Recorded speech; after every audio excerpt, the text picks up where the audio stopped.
আসসালামু আলাইকুম সুপ্রিয় শিক্ষার্থীরা, আশা করি তোমরা ভালো আছো।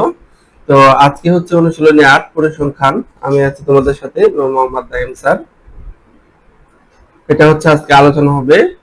দেখো ১ ৪ ৬ ৭ ৯ ১২ সংখ্যাটির মধ্যে কত। তো আমরা এর আগে এটা বুঝিয়েছি তোমাদেরকে, মধ্যক হচ্ছে মাঝের সংখ্যা, অর্থাৎ যে যদি জোড় হয় তাহলে কি নিয়ম এবং বিজোড় হলে কি নিয়ম, এই বিষয়ে তোমাদেরকে একটা ভিডিও দেওয়া হয়েছে। ঠিক আছে? তো মধ্যক যদি জোড় হয় তাহলে নিয়ম কি, তোমার দুই পাশের দুইটা সংখ্যাকে আলাদা করবা। হুম দুই পাশের দুইটা সংখ্যাকে আলাদা করতে হবে। মনে করো 1,4, প্রথমে রাশিগুলোকে মান ক্রমানুসারে অবশ্যই সাজিয়ে নিবা। 6 7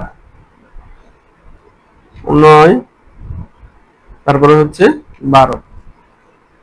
প্রথমে দুইটাকে একসাথে করবা।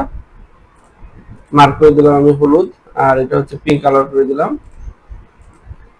তো এই যে মাঝের দুইটা সংখ্যা, এটার উপর নির্ণয় করবা। 6 আর 7 হচ্ছে যোগ করলে হলো 13। ঠিক আছে?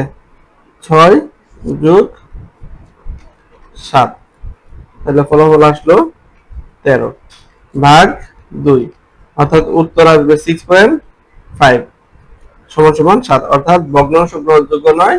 তো সেক্ষেত্রে পরের সংখ্যাটা অবশ্যই 6.12 যা আসে তোমরা 7 দিয়ে দিবা। 8 9 10 12 14 16 সংখ্যাটির মধ্যে কত।